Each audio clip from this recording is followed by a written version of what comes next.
What is the most not-for-work thing you have seen at your job? Story 1. I was slinging drinks at a dive bar when I caught two regulars going at it in the bathroom. They didn't even lock the door, just full-on embracing, clothes slightly disheveled, against the sink. I had to knock on the door to get them to stop because a line was forming outside. They stumbled out, giggling like teenagers, and tipped me an extra $20 to forget about it. It was awkward but kind of funny seeing two middle-aged people act like that. The bar seemed worse, honestly, but it's still the most surprising thing I've walked in on. Story 2. During a remote meeting last year, my coworker forgot to mute his mic or turn off his camera. Next thing we know, we hear heavy breathing and see him shirtless, clearly engaged in a private moment off-screen. The chat exploded with "what the heck" messages before the host removed him from the meeting. He claimed it was a prank later, but the guy's face was very red in the next in-person meeting. We all just pretended it didn't happen. But it's the kind of awkwardness you can't forget.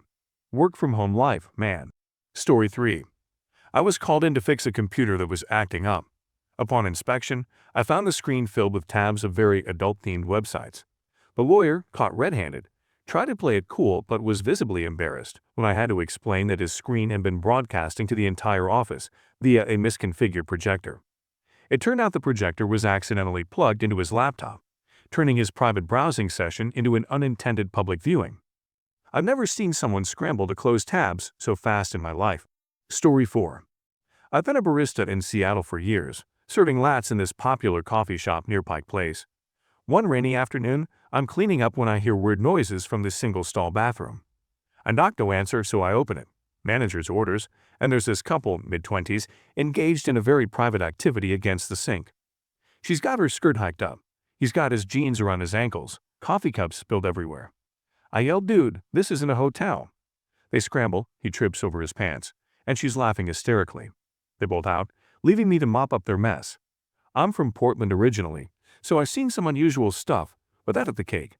My boss just shrugged and said, "Happens more than you'd think." I still feel uneasy when I clean that bathroom. Story 5. I worked in a cafe once, one of the corporate ones, I won't name names, and this intoxicated woman comes in, cuts the line, and demands to use the bathroom. I explain that the restrooms are for customers only, but we sell something that only costs 90 cents, so at least it's not a big ask. She was not having it. Starts yelling at me, cursing me out. Whatever, it's a stupid rule, but my manager is standing right behind me, and I gotta follow the letter of the law. This woman says, "Well, what are you gonna do if I just relieve myself right here?" Huh? "Give me the key or I'm gonna relieve myself on the floor, jerk," and proceeds to lower her pants and squat down right in front of the register. At this point I just freeze. I cannot comprehend what is unfolding before my eyes. I'm overwhelmed with disgust and panic, and what happens next felt like it was in slow motion. My manager, a smallish woman of about 50, rushes around the counter and firmly redirects that intoxicated person. Needless to say, she pulled up her pants and got the hell out of there, but that memory will follow me to the grave. Story 6.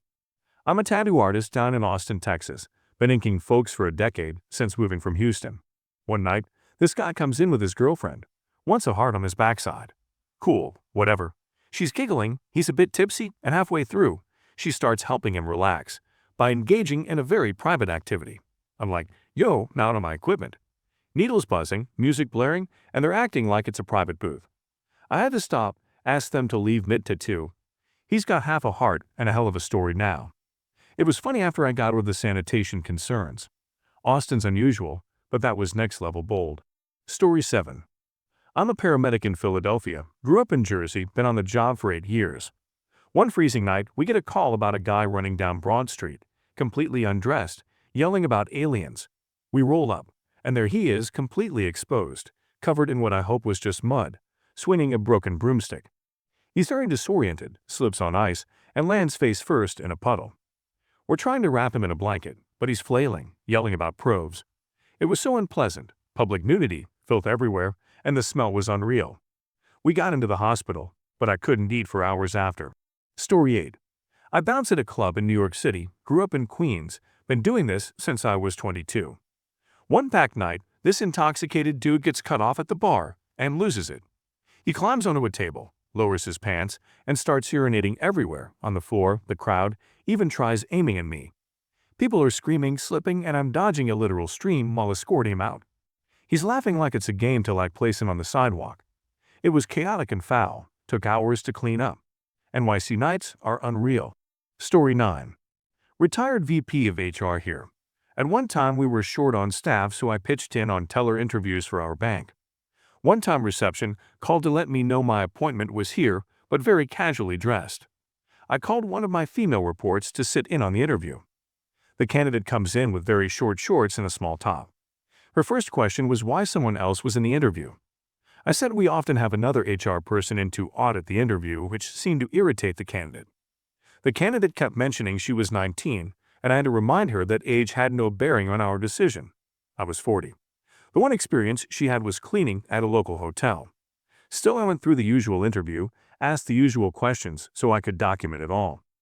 Finally, she mentioned she had seen me several times at a local coffee house all dressed up in my suit.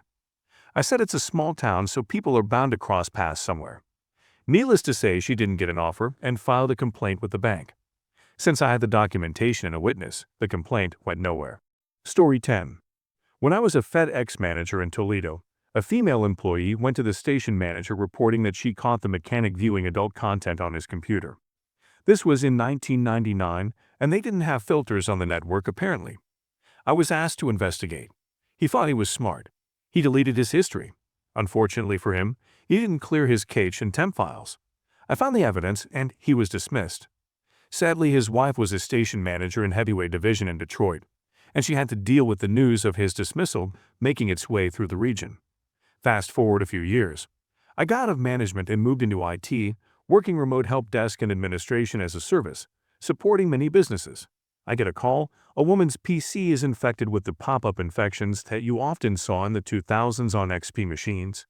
Started cleaning out the infection and run across a trove of inappropriate content involving animals. I get rid of it all. The computer is clean. I reported to the end user my findings, who angrily replied that she is going to have to address what I found with her son. The problem is that the timestamps on the files were all Monday through Friday, during the common lunch block of 11 a.m. to 1 p.m. Story 11. I'm a high school teacher, and during a late parent-teacher night, I walked into the staff room to grab coffee and saw two parents being intimate on the couch. They were engaged in a very personal activity. Didn't even notice me at first. I coughed. They froze, and the mom just goes, "Oh, we thought this was private."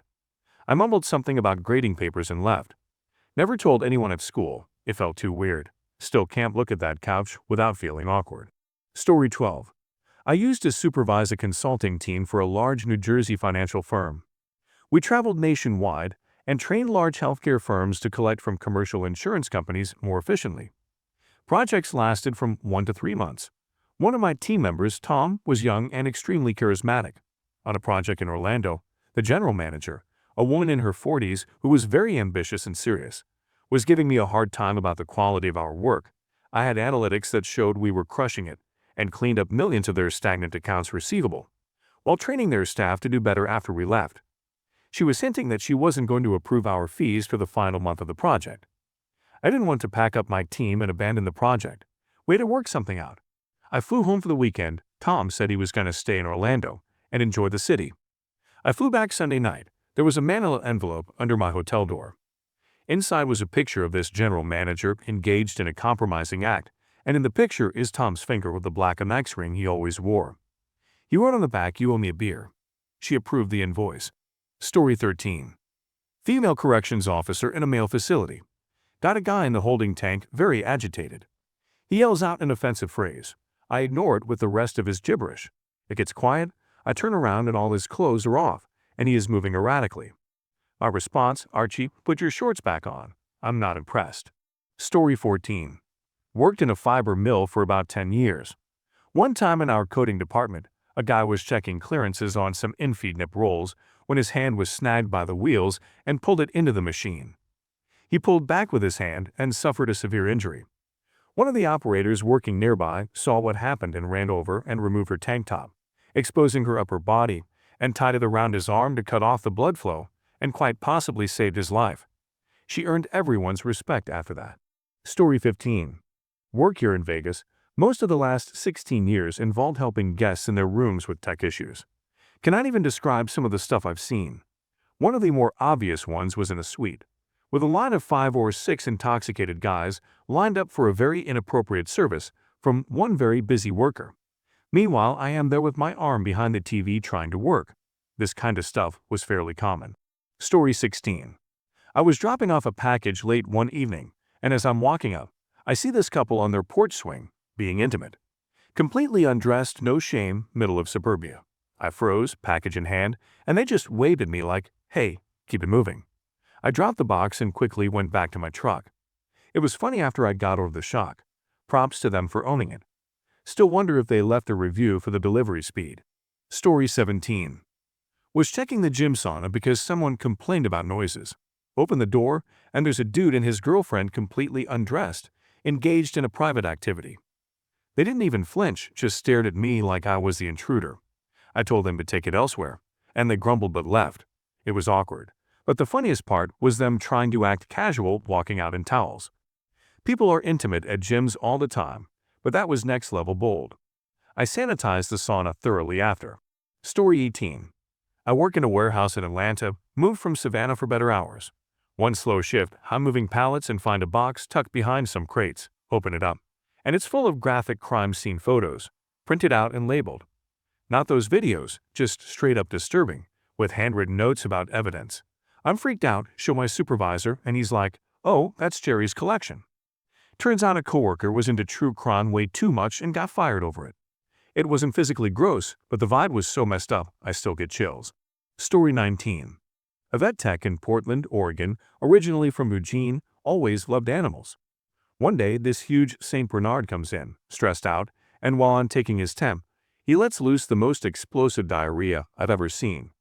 It's like a fire hose, hits me, the table, the wall, everything. The smell's so bad I'm dry heaving, and the owner's just standing there, apologizing over and over. I'm covered in it, trying to stay professional, but my shoes are squishing as I clean up. It was disgusting, hands down the grossest thing I've dealt with here. Story 20. Years back, a former clerk in the meat department at the grocery store I worked at got his arm caught in the industrial meat grinder because he disabled the safety latch and reached in to clear a jam while it was still going at full speed. That was quite an afternoon. That's a wrap for this video. Make sure to leave your relatable story down in the comments. I would love to make a video on them. Also, don't forget to like and subscribe. See you next time.